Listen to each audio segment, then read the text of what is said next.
Mais uma vez estamos aqui no nosso programa Tesouro da Fé e continuando com um tema que está tão saboroso e agradável que a gente tem vontade de ficar aqui, segurar o Padre Eduardo conosco para continuar tratando a respeito desse tema tão interessante, a teoria da criação, o Big Bang.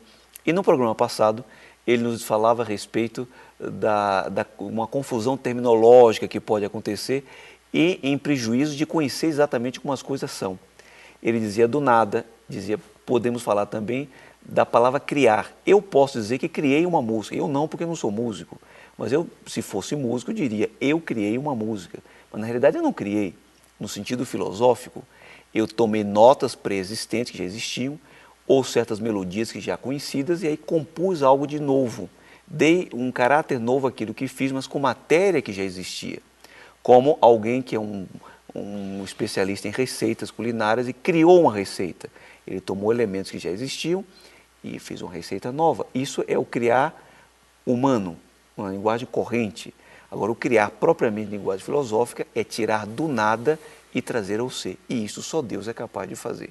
Não sei se é bem isso, Padre Eduardo. Exatamente. Traduzindo em miúdos. Sim, sim, está perfeitamente bem expresso. De fato, é um conceito que se presta a muitas confusões. Exato. Por exemplo, se a gente pensar no espaço que existe intergaláctico, por exemplo, no espaço sideral, entre as galáxias. Então, não tem ar,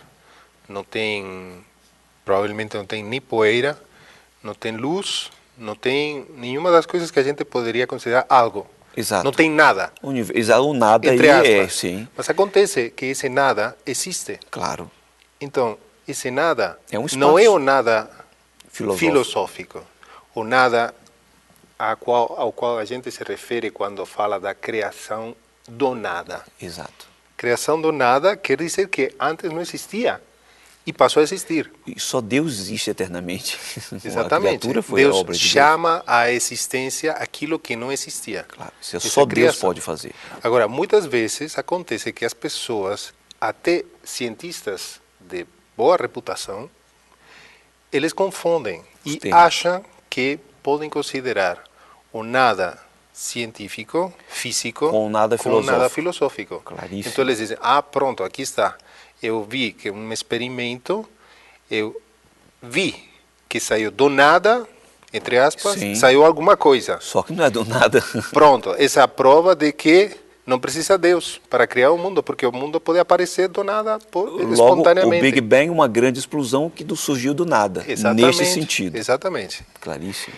Aí que acontece? Bom, é bom também, quando se fala desses temas, definir do que se está falando exatamente, porque a gente diz Big Bang.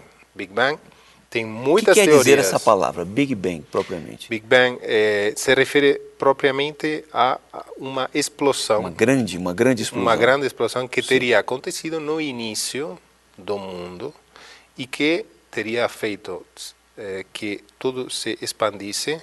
Até hoje, o universo estaria expandindo-se e teria dado origem às galáxias, às estrelas, aos planetas, etc. Acontece que, até hoje, a ciência não tem uma uniformidade a respeito da teoria do Big Bang. Claríssimo. Tem uma grande maioria dos cientistas que a aceitam, mas tem também correntes importantes da ciência que não a aceitam.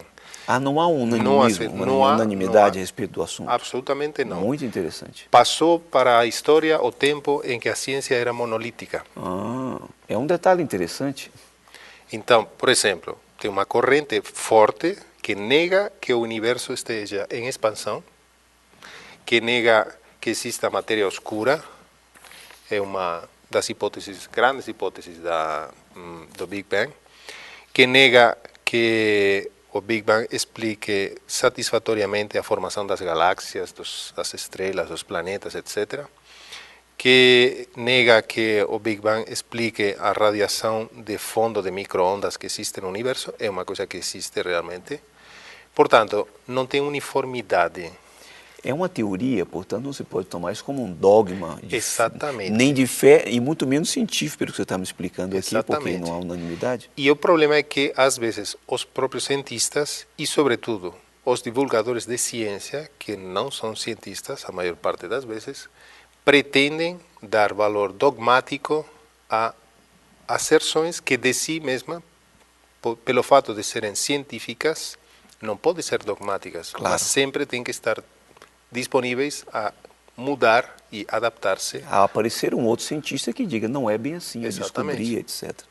Então, tem todo um problema que a gente chama epistemológico. É uma palavra que pode resultar um pouquinho complicada, Uma mas série de fatores externos que acabam influenciando. sim, exatamente. E que, portanto, tem que ter cuidado com os matizes, com os conceitos e as palavras que a gente usa. E, Então, o Big Bang, portanto, não, a igreja não entra nessa discussão. É uma teoria que ela deixa caminhar enquanto pesquisa, desde que o fundo filosófico não entre em contradição com o dogma. exatamente. Vamos dizer assim, se amanhã a ciência dizer, não, nós encontramos a prova definitiva, empírica, de que o Big Bang é certo. Bom, isso não aumentaria nada a credibilidade da doutrina católica sobre a A criação, criação do mundo, Deus do nada tirou todas as coisas, perfeito. nem tiraria também o contrário.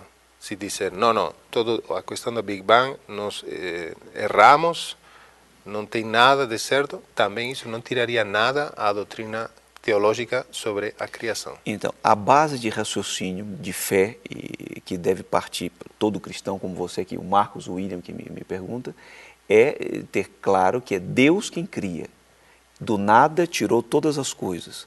Agora, o modo como essa criação se operou, ocupa-se a ciência de observar através de teorias, desde que não negue essa premissa primeira, essa ideia primeira. Deus é quem cria e do nada.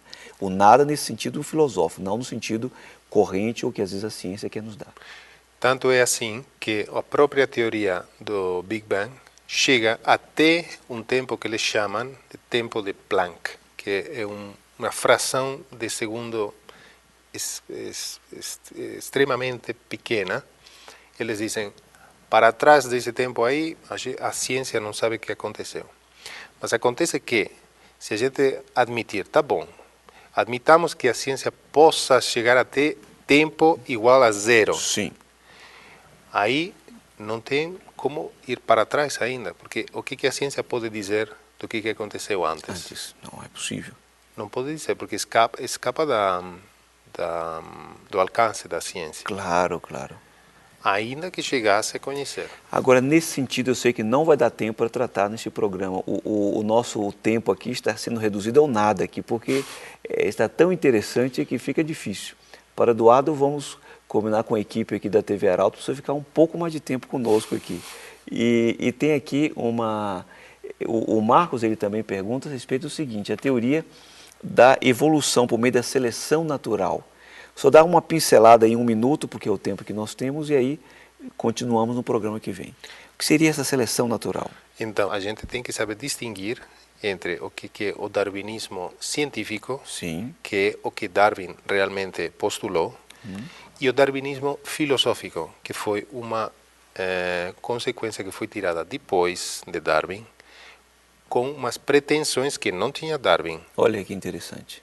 Então, aí a gente precisa distinguir muito bem os fenômenos que atingem a parte física, orgânica, e as consequências filosóficas que alguns querem tirar daí. Perfeitamente. Então, vamos continuar no programa seguinte, para tratarmos a respeito do que se distingue um tipo de darwinismo científico ou o filosófico, e vemos o que tem de incompatível ou não com a doutrina da igreja. Até o próximo programa, se Deus quiser.